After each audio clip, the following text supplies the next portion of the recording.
오직 말씀만이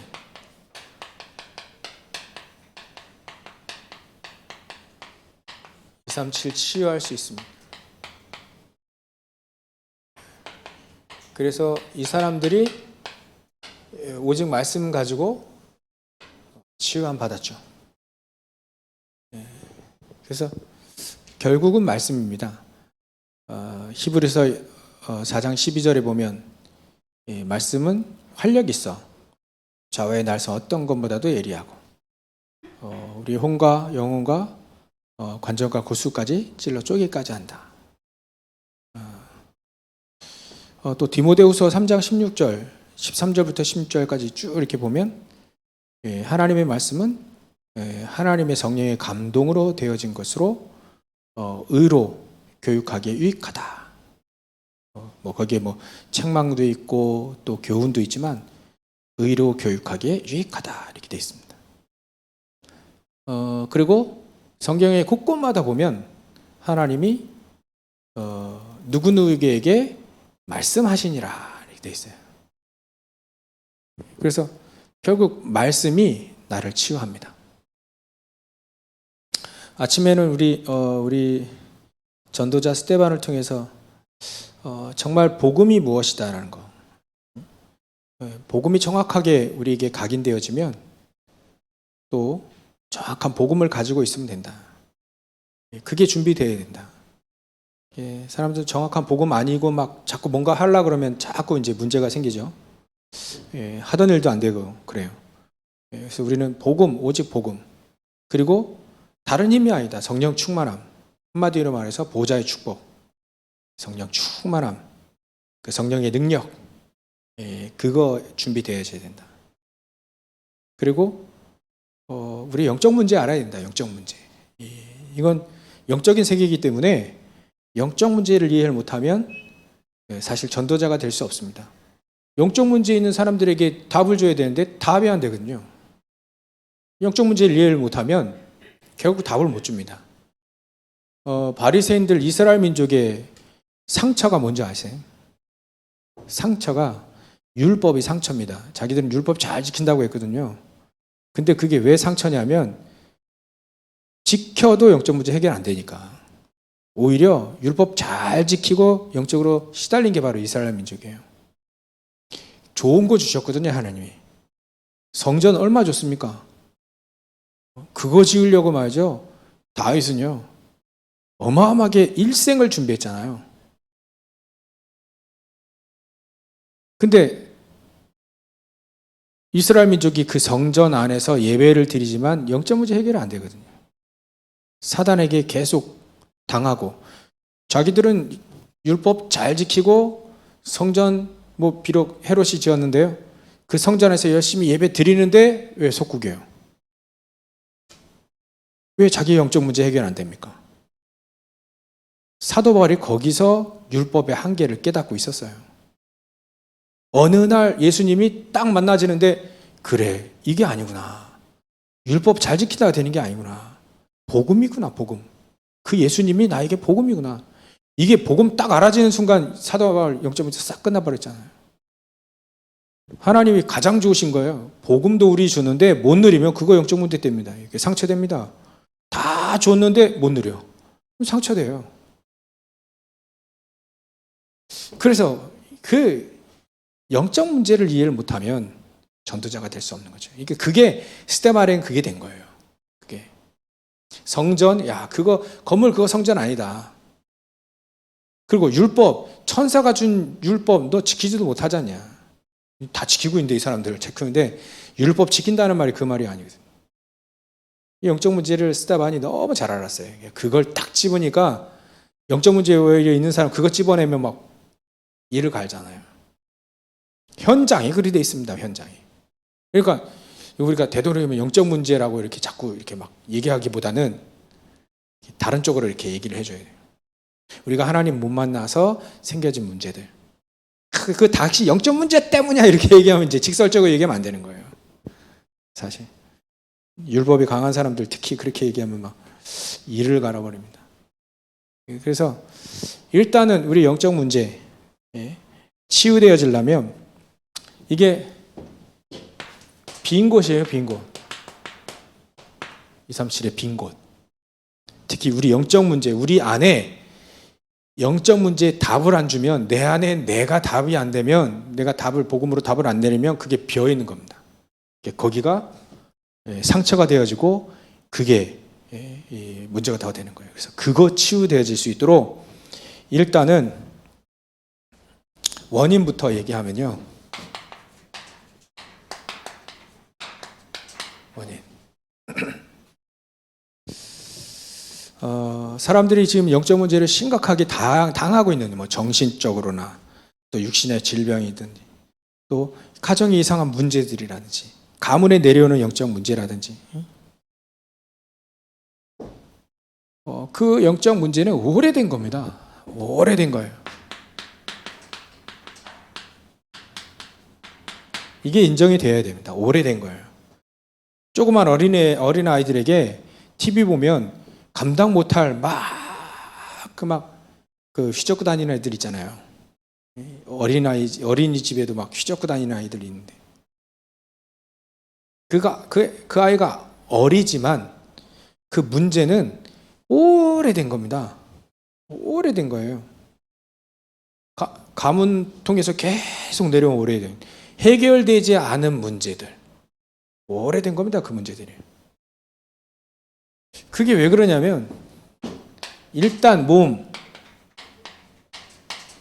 그 아이의, 그 사람들의 몸의 상태, 뇌의 상태를 점검해 봐야 돼요. 조목조목 우리가 답을 얻어야 됩니다. 그래서 복음을 모르면, 영적 문제 있는데 이스라엘 민족이 복음을 모르니까 자꾸 오랫동안 복음이 없었어요.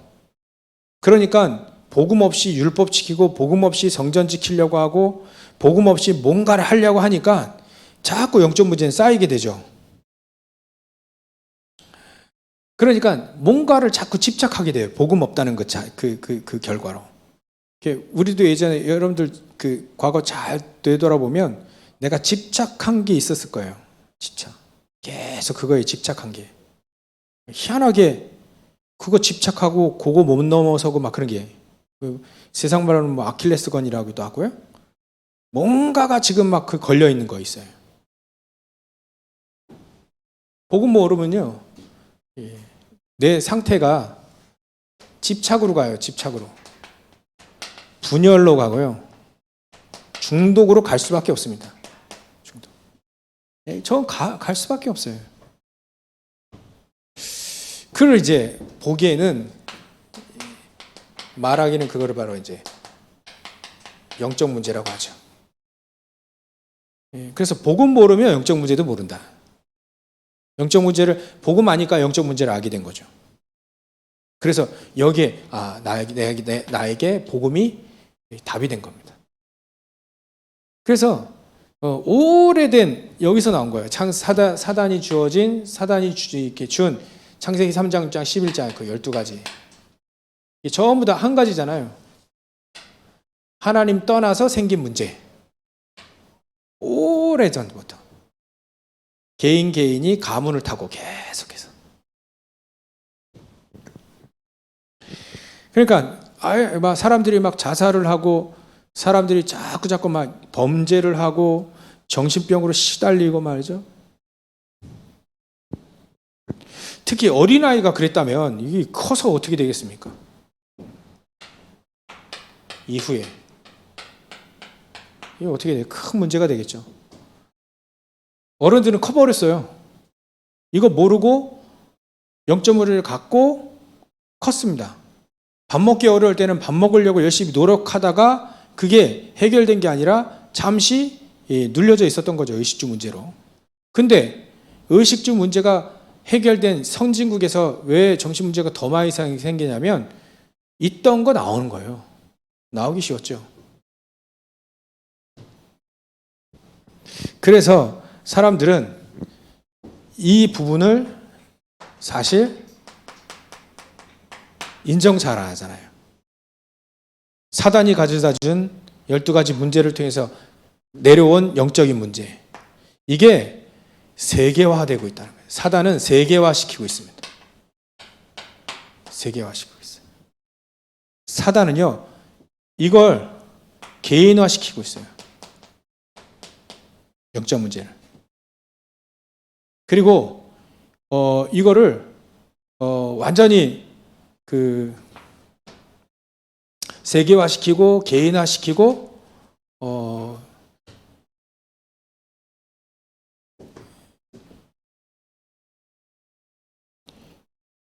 그렇죠. 점차 이게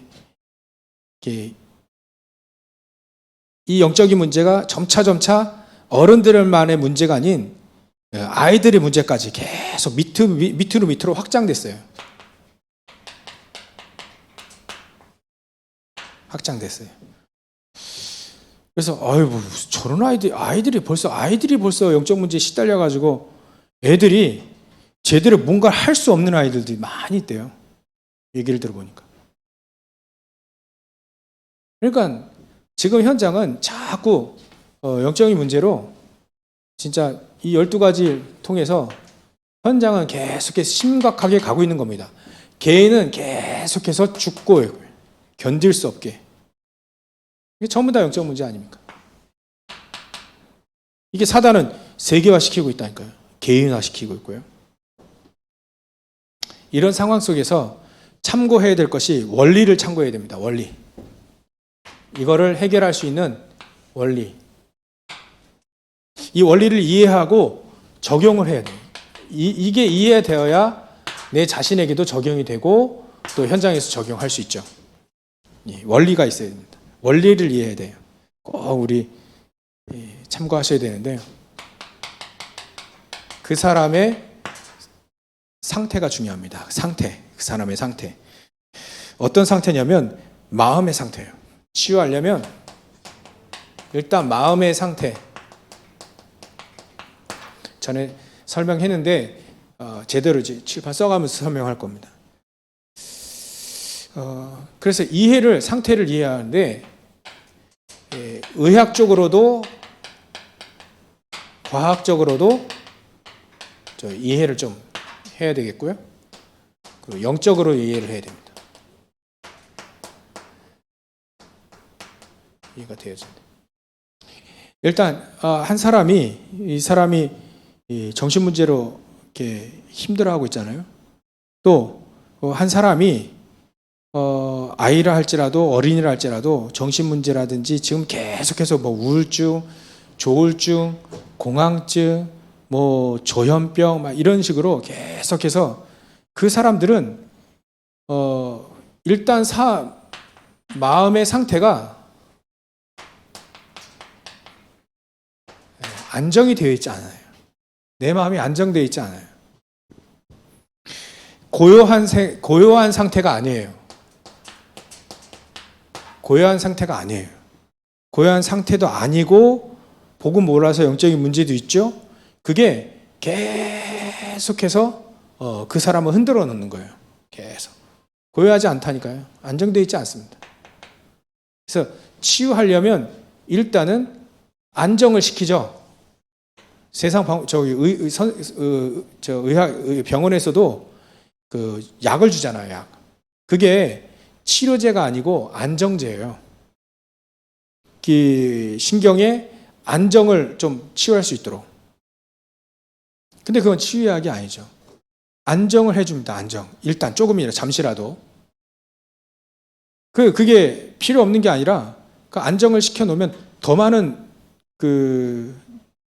이렇게 사고도 막고 더 많은 이제 범죄로 나갈 수 있는 것도 막죠. 왜냐하면 막 사람들이 조현병 같은 경우에 막 귀신도 보인다잖아요.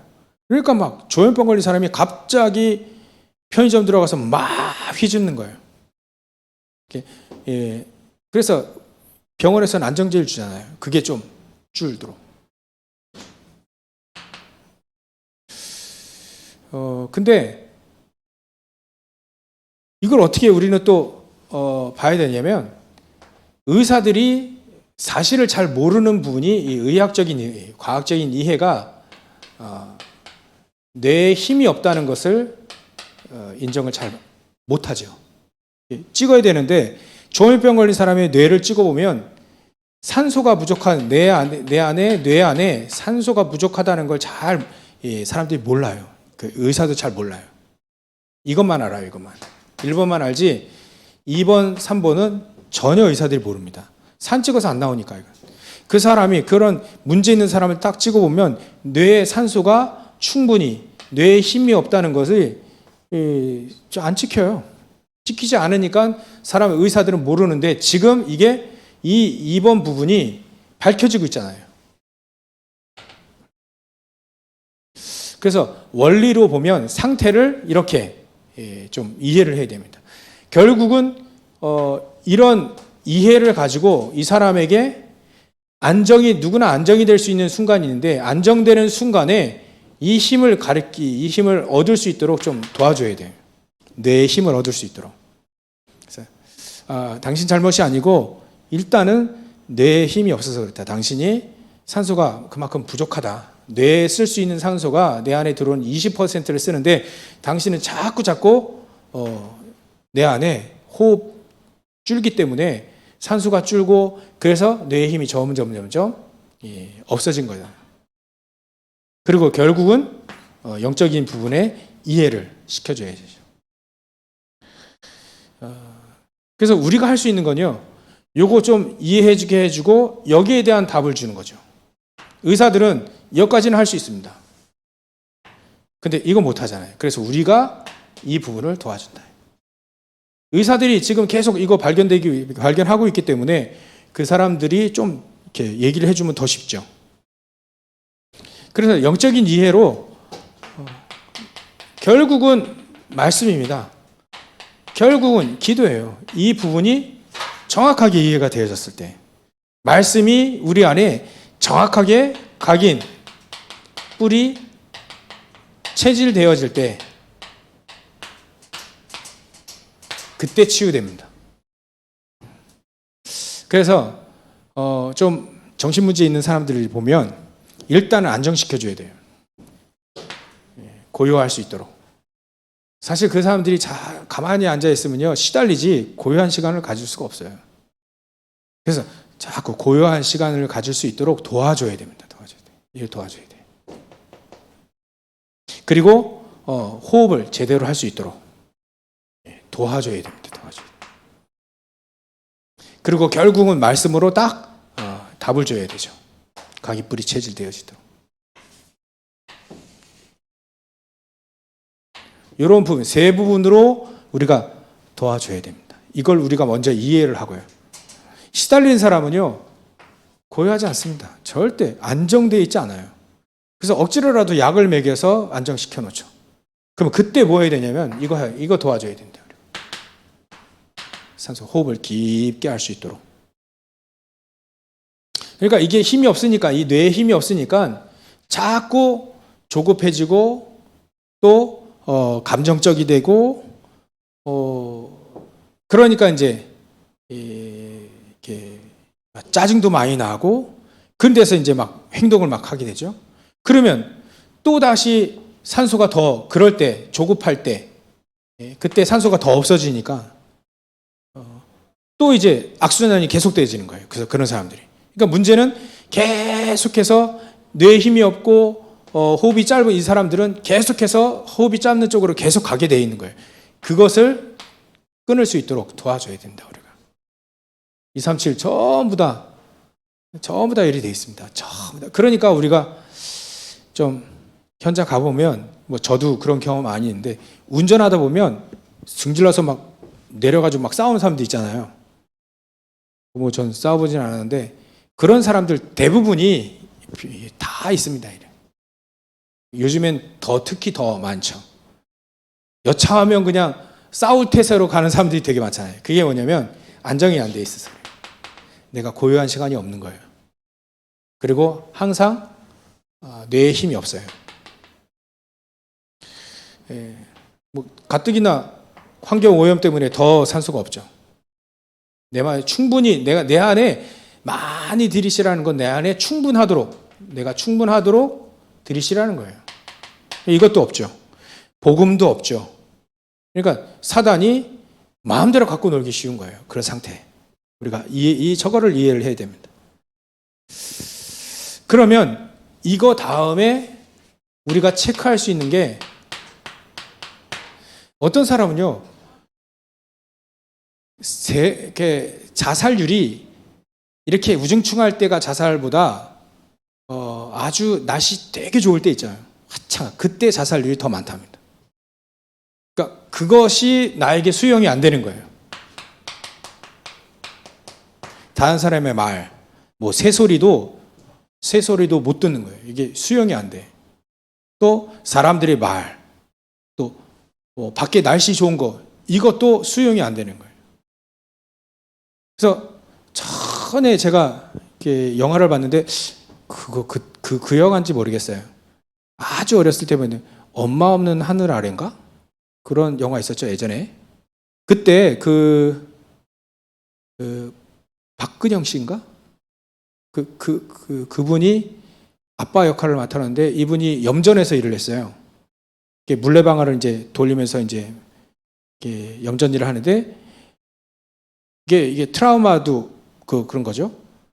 밖에 막 6.25 전쟁 이후니까 비행기가 지나는데 비행기 소리에 이 사람이 갑자기 발작한 거예요. 막 그런 식으로. 새소리 듣고 발작을 하고.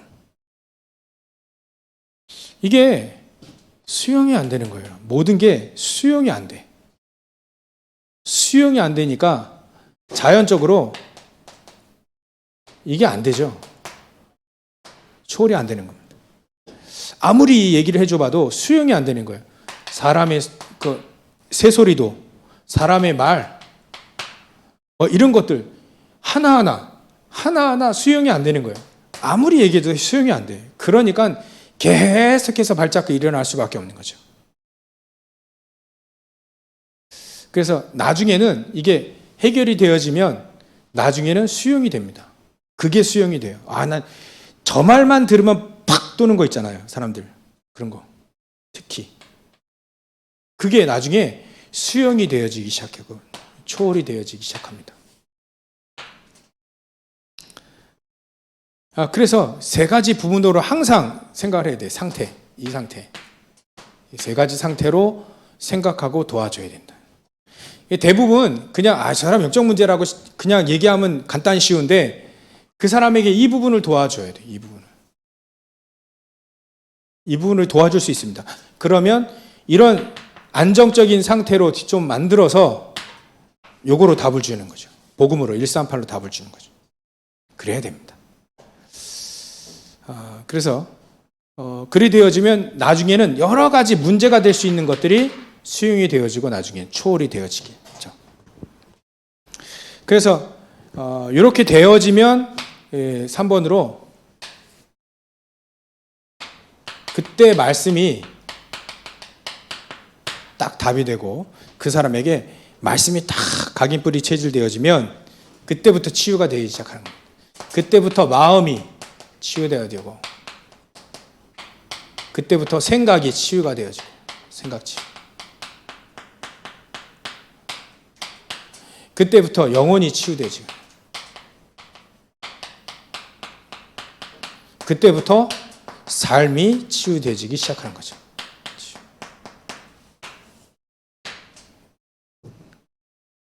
간단히 그냥 복음이면 된다. 맞습니다. 이 세 부분을 이해한 다음에 적용을 그렇게 시켜야 됩니다. 말씀이면 됩니다. 말씀만이 치유되어진 거죠. 그래서 왜 호흡을 제대로 하시라 그 얘기를 자꾸 하냐면 점점점 뇌의 힘이 없어진다니까요. 내 몸의 힘이 점점 없어져요. 그래서 이 부분을 계속 의학자들이, 과학자들이 밝혀내고 있는데 그래도 이 부분이 없으면 치유가 안 되니까 결국 우리가 이 부분도 정확히 도와줘야 되죠. 그래서 서론으로 이 세 가지가 이해되어지면 사도 바울이 어디로 갔냐면 결국은 사도 바울은 하나님이 어디를 보냈냐면 치유 현장으로 보냈어요. 어디 치유 현장이냐면 사도행전 13장, 16장, 19장 현장이죠. 무당 만났는데 이 사람을 치유했어요. 치유 현장. 예, 거기에 또 점치는 여인 치유했죠. 우상으로 가득해서 고생하고 있는 그 사람들 치유한 현장입니다. 사도 바울은 여기 세 가지를 한 거예요. 치유 현장을 갔습니다.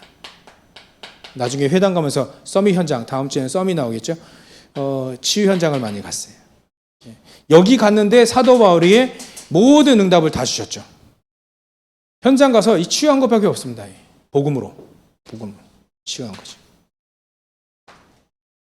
그래서 잠깐 본론 얘기하면 구체적으로 우리는 어떻게 말씀을 적용해야 되냐면 우리가 삶 속에 묵상이라고 하는 단어, 금요일날 좀 약간 얘기했죠.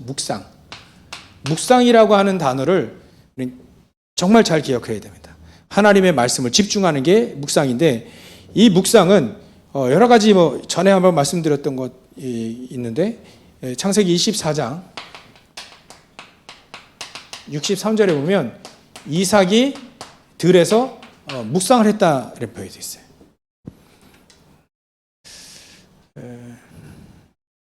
그리고 시편 104편 34장 34절 묵상하는 사람들을 하나님은 가장히 보신다. 그리고 시편 보면 49장 3절에 여러분들 집에 가서 한번 찾아보시면 전부 다 이 묵상이라는 단어가 옛날 성경에 묵상이 많이 나와요. 요즘 개정 성경은 깊이 생각한다 이런 표현되어 있는데 거의 다 그게 묵상이에요. 그러면 우리가 마음도 살아나게 되는 거죠. 그래서 간단히 얘기하면 사도행전 오늘 1장 14절에 이 사람들이 모여서 뭐 했냐면 집중적으로 말씀을 묵상한 겁니다. 묵상. 그리고 이 현장에서 기도한 거죠.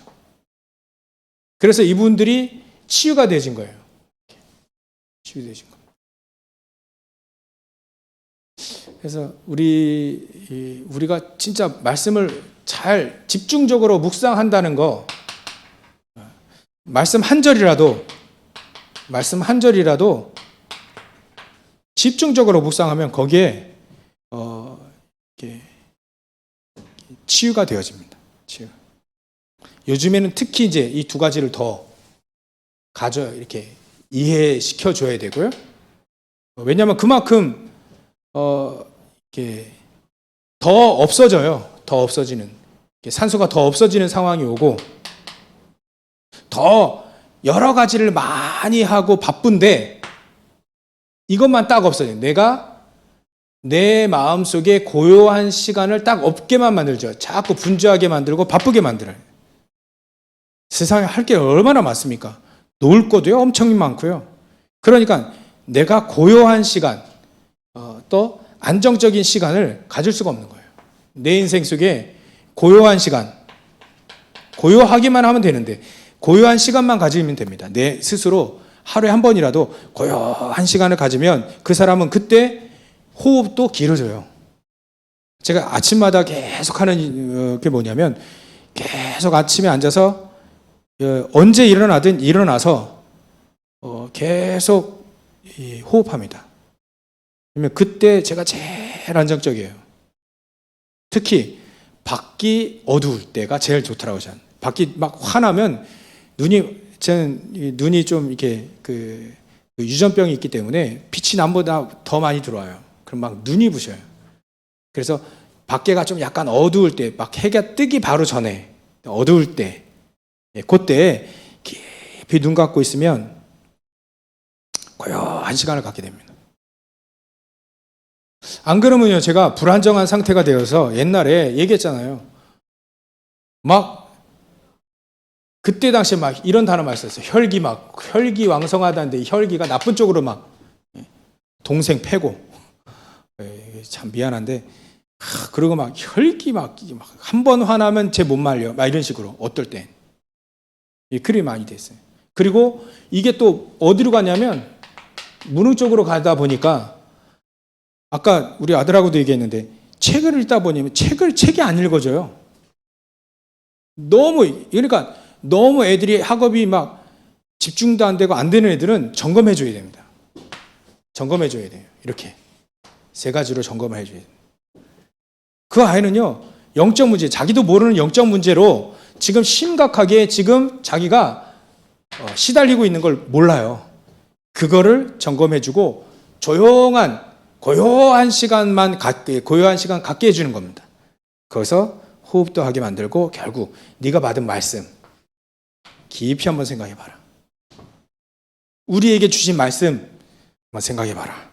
그게 내 삶과 어떤 관계가 있는지, 하나님이 그 말씀 왜 듣게 하셨는지 고요한 시간을 갖게 만드는 거예요. 뭐 계속 얘기해 온 거니까 그래도 이해하시리라 봅니다. 고요한 시간을 사실 우리에게 고요한 시간만 가지면 됩니다. 우리에게는요. 고요한 시간만 가지면 돼. 이 시간에 잡생각도 많이 있을 거야 아마. 근데 괜찮습니다. 호흡을 하려니까 잡생각 나서 못한다고. 괜찮아요. 그럼 호흡에 집중하세요. 우리가 하나님의 자녀니까 호흡에 집중하다 보면 기도는 되어지게 되어 있습니다. 되어지게 되어 있어요. 그래서 고요한 시간, 집중, 묵상하는 시간, 이 시간이 결국은 너무나도 중요하죠. 그래서 이 단어가 여기, 그래서 집중을 성경에 하나님이 뭘 시켰냐면 호렙산으로 가라 이런 얘기를 많이 해요. 호렙산으로 가라. 호렙산에서 산에서 자꾸 산에 올라가라 한 그 말씀이 많아요. 그래서 우리가 집중할 수 있는 그 시간, 사실은 사무엘상 3장 사무엘이 언약궤 옆에서 잤다는 거. 언약궤 옆에서 잤잖아요. 언약궤 옆에서 너는 아예 그냥 자라. 이게 어마어마한 집중이 되어지는 겁니다. 언약을 가지고 넌 언약궤 옆에서 자라. 이게 사무에게는요, 어마어마한 어렸을 때부터 집중의 시간이 된 거예요. 한나가 이 시간을 계속 중요시 여겨서 넌 언약궤 옆에서 자라는 거예요. 왜냐하면 언약이 없어져가지고 이상이 끊어져가지고 엘리제상은 메시지를 할 수가 없었잖아요. 그러니까 이상이 끊기고 말씀이 끊기는 시대에, 언약이 끊기는 시대에 언약을 회복하기 위한 이 나시린의 언약을 붙잡으니까 이 사무엘은 당연히 엄마 말을 들을 수밖에 없죠. 한나의 말을. 언약궤 옆에 자라. 아예 그건요, 집중 중에 집중인 겁니다. 그리고 시편 78편 70절부터 72절. 목동으로 있을 때 아예 집중하고 들어간 거예요. 다윗 같은 경우는 내가 하는 자그마한 일, 그 속에서 집중을 한 겁니다. 집중. 이 속에 시를 짓고 찬송을 하고 이러면서 하나님께 집중한 거예요. 집중. 우리가 다윗은 너무나도 잘 아니까 그 이후에 어떤 역사가 일어나는지 막 집중한 겁니다. 하나님 말씀을 집중한 거예요. 언약을 집중하고 말씀을 집중하고요. 집중의 시간이 너무 중요합니다. 그래서 일단은 고요한 시간을 갖고 집중을 한 거예요. 그걸 묵상이라 합니다. 총체적으로 말하면. 그리고 열왕기상 19장에 보면 엘리야가 결국 어디로 가냐면 한다고 했는데 사실은 이게 갈멜살 전투에서 그 한다고 했는데 하나님은 그거 원하신 거 아니죠. 당연히 이기는 걸 뭐 이겼다고 해가지고 대단히 뭔가를 했던 이 엘리야의 착각이었던 거예요.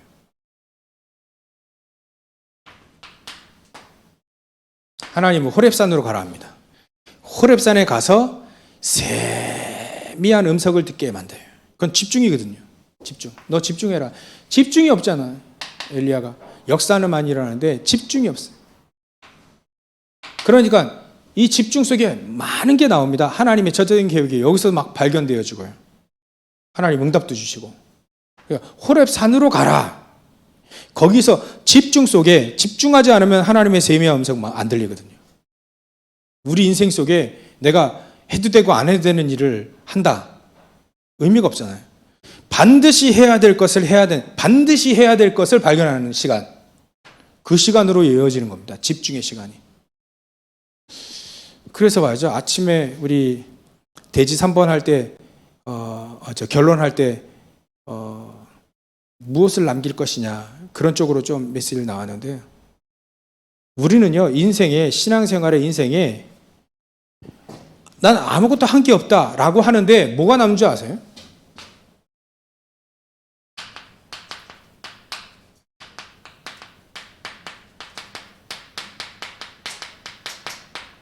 발자취가 남겨져요. 아무것도 한 거 없이 그냥 걸어갔는데요. 그 사람에 대한 발자취는 남겨진다니까요. 그 발자취가 뭐죠? 이 속에서 나오지 않으면 남겨지긴 남겨졌는데 어떤 발자취가 남기느냐? 사울왕은요.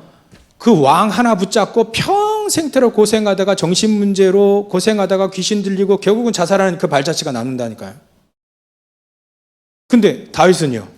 실수도 했습니다. 근데요, 다윗은 어마어마한 발자취를 남기잖아요. 결국 엘리야도 결국은 이 시간을 통해서 결국은 발자취를 뭘 남깁니까? 7천 제자. 뭘 남깁니까? 엘리사. 남긴다니까요. 우리 인생의 발자취는 남겨지게 되어 있습니다. 근데 우리는 어떤 걸 남길 것이냐? 질문하다 보면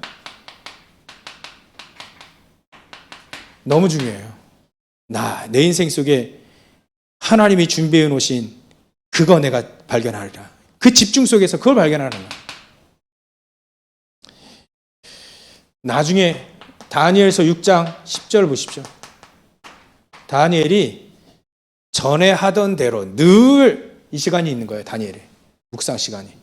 늘 다니엘에게는 집중의 시간이 있는 거예요. 집에 하루에 3번씩 가가지고 집중한 겁니다.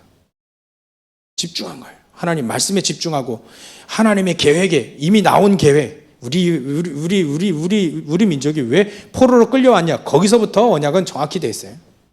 그러니까 새로운 기도가 나온 게 아니라 전에 하던 대로 기도가 늘 그 속에 집에 가서 하루에 3번씩 못 말립니다.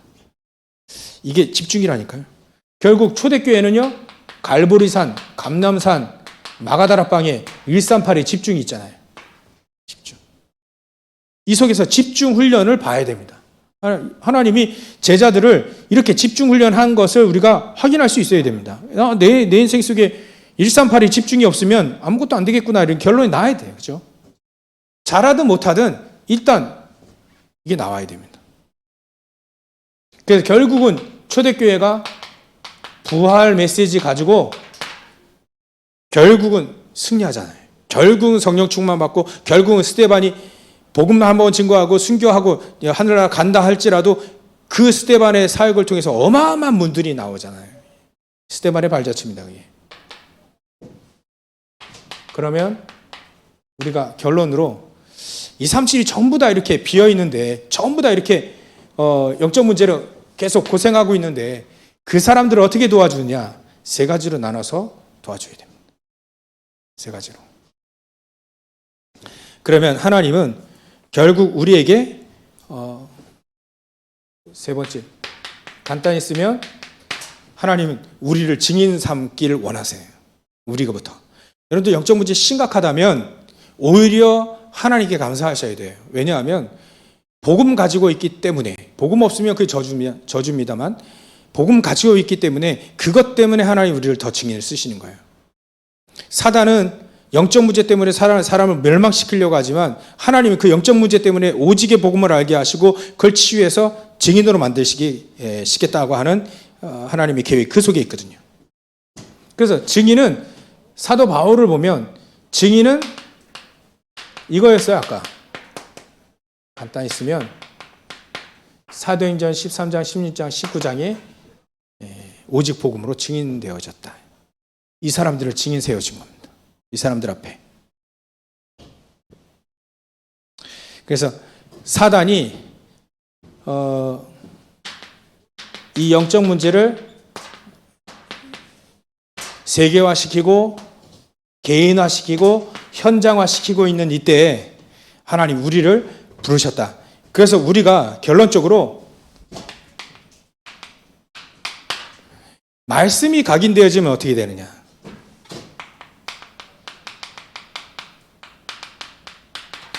말씀이 각인되어지면 성경이 나와 있는 것처럼 시대를 초월하게 됩니다. 시대를 초월하게 돼요. 시대를 초월한 응답이 이루어집니다. 말씀만 각인되는데 말씀이 뿌리 내려지면 어떻게 됩니까? 말씀이 뿌리 내. 우리가 다 응답 받아야 될 겁니다. 말씀이 뿌리 내려지면 어떻게 되냐? 상상 초월되죠. 상상 초월할 수 있는 응답이 계속 일어나게 되죠.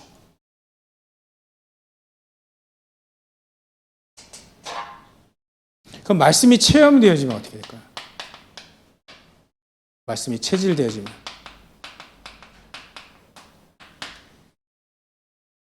아무도 못 막습니다.